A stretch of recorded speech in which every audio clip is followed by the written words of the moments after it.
কলিয়াবৰৰ এজন শ্ৰমিকৰ জীৱনলৈ অকস্মাত নামি আহিল কালমানিশা। কলিয়াবৰ পিছ নলতলি গাঁৱৰ যুৱক পবিত্ৰ দাস পেছাত এজন ৰাজমিস্ত্ৰী। প্ৰায় এটা মাহ পূৰ্বে তেজপুৰত এটা বিল্ডিঙৰ কাম কৰি থাকোঁতে বিল্ডিঙৰ ওপৰ মহলাৰ পৰা পৰি গুৰুতৰভাৱে আহত হৈছিল যুৱকজন। পিছত তেজপুৰৰে স্কাইলাৰ্ক নামৰ এখন ব্যক্তিগত চিকিৎসালয়ত চিকিৎসা কৰাইছিল যদিও সুস্থ হৈ উঠা নাই যুৱকজন। এতিয়া এডাল লাখুটিয়েই হৈছে যুৱকজনৰ সাৰথি। অতিকৈ দৰিদ্ৰ পৰিয়ালৰ যুৱকজনৰ ঘৰত উপাৰ্জন কৰোঁতা আৰু কোনোৱেই নাই। বৃদ্ধ মাতৃ পত্নী আৰু এটি 2 বছৰীয়া সন্তানৰ সৈতে অতিকৈ দুখৰ জীৱন কটাইছে যুৱকজনে। এসাঁজ খাদ্যৰ বাবে ঘৰে ঘৰে খুজি মাগি ফুৰিবলগীয়া হৈছে মাতৃয়ে। পুত্ৰক বিচনাত এৰি এসাঁজ খাদ্যৰ বাবে হাহাকাৰ কৰি থকা মাতৃয়ে চিকিৎসা কৰে কেনেকৈ পুত্ৰৰ? বিচনাতেই চিকিৎসাৰ অভাৱত জীৱন মৃত্যুৰে যুঁজিছে পুত্ৰই। চিকিৎসাৰ বাবে কিছু আৰ্থিক সাহায্য বিচাৰি স্থানীয় বিধায়ক কেশৱ মহন্তৰ লগতে মুখ্যমন্ত্ৰী ডক্টৰ হিমন্ত বিশ্ব শৰ্মালৈ কৰজোৰে অনুৰোধ জনাইছে দুৰ্ভগীয়া পৰিয়ালটিয়ে। লগতে কোনো হৃদয়বান লোকে যদি এই দুৰ্ভগীয়া পৰিয়ালত যুৱকজনৰ উন্নত চিকিৎসাৰ বাবে আৰ্থিকভাৱে সহায় কৰিব বিচাৰে তেনেহ'লে 9085381151 নম্বৰত যোগাযোগ কৰিবলৈ অনুৰোধ জনাইছে। অথবা যুৱকজনৰ ইণ্ডিয়ান বেংকৰ একাউণ্টৰ জৰিয়তেও আৰ্থিকভাৱে সহায় আগবঢ়াব পাৰিব হৃদয়বান লোকসকলে। আপোনালোকৰ অকণমান সহায়ে যুৱকজনক এটা নতুন জীৱন দান দিব আৰু দুৰ্ভগীয়া পৰিয়ালটোৰ জীৱনলৈ শান্তি ঘূৰি আহিব। তোমাৰ নামটো? মোৰ নাম শ্ৰী পবিত্ৰ দাস। কেনেকৈ হ'ল ঘটনাটো? কেনেকৈ হ'ল ঘটনাটো? মই তেজপুৰ কাম কৰিব গৈছিলোঁ। একতলাৰ পৰা মই পৰিলোঁ। পৰি পেলাই মোৰ ভৰি হাত ভাঙা নাই, মোৰ পেটত জখম হৈছে। 3-4 লিটাৰমান তেজ জমা হৈ গৈছিল। ডক্টৰে ওলাই দেখাইছে যে এইখিনি জমা হৈছে তোৰ পেটত। পিছত সিহঁতে কৈছে যে 50-60 হাজাৰ টকা খৰচা হ'ব। আমিতো ইমান দিব নোৱাৰোঁ। পিছত এতিয়া বাকী আছে হস্পিটেলত। এতিয়া মোৰ যোনখিনি আছিলে চব বাইক চাইক চব এইবিলাক গৰু ছাগলী চব বেচি পেলাই মই 25,000 মান দিলোঁ আৰু দিব পৰা নাই। এতিয়া ঘৰখন কোনে চলায়? ময়ে পৰি আছোঁ। ডক্তৰক কোনে দিয়ে? এতিয়া এইটো ৰাইজৰ সহায় কৰি আছোঁ। ৰাইজে যদি অলপ সহায় কৰে মোৰ বহুত ভাল হয়। মোৰ পৰিয়ালটো চাব পাৰিম। এতিয়া মোক ভাল কৰি দিলে ৰাইজৰ আশীৰ্বাদে।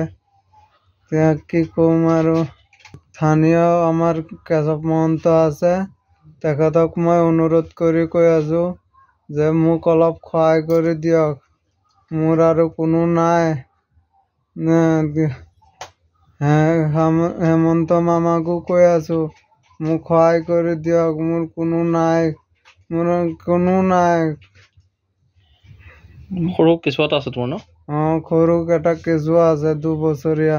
সেইটোৱে খালি কৈ থাকে বিস্কুট আনি দে, বিস্কুট আনি দে। মই এতিয়া ঘৰত পৰি আছোঁ, কোনে আনি দিব বিস্কুট? এনেকুৱা আৰু এতিয়া কোনে চাই সিহঁতক? আৰু চাবলৈ নাই।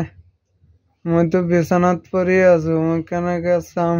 কিমান দিনৰ পৰা এনেকুৱা হৈ আছে? আজি হৈ গ'ল 2 সপ্তাহমান।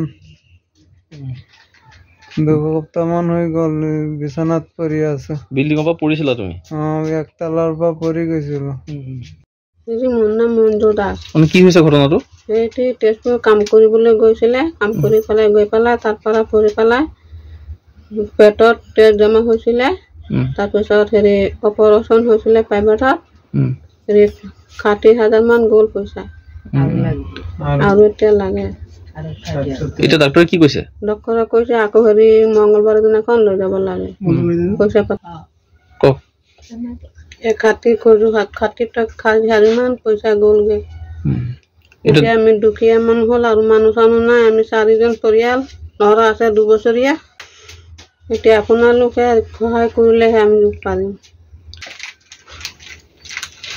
এতিয়া কেশৱ মহন্তক অনুৰোধ কৰিছোঁ আৰু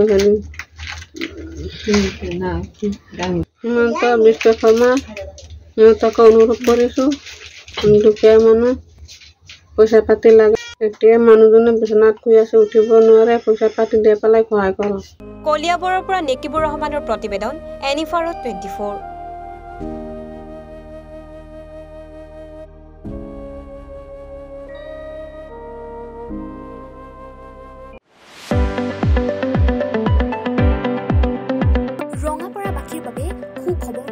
আপুনি যদি দুচকীয়া বাহন ল'ব বিচাৰিছে তেন্তে এতিয়াৰ পৰা আৰু চিন্তাৰ কোনো প্ৰয়োজন নাই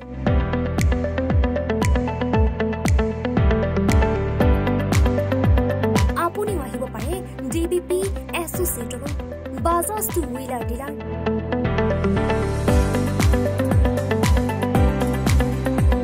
আমাৰ ঠিকনা ৱাৰ্ড নং 8 ঠাকুৰবাৰী ৰোড ডাকঘৰ ৰঙাপাৰা জিলা শোণিতপুৰ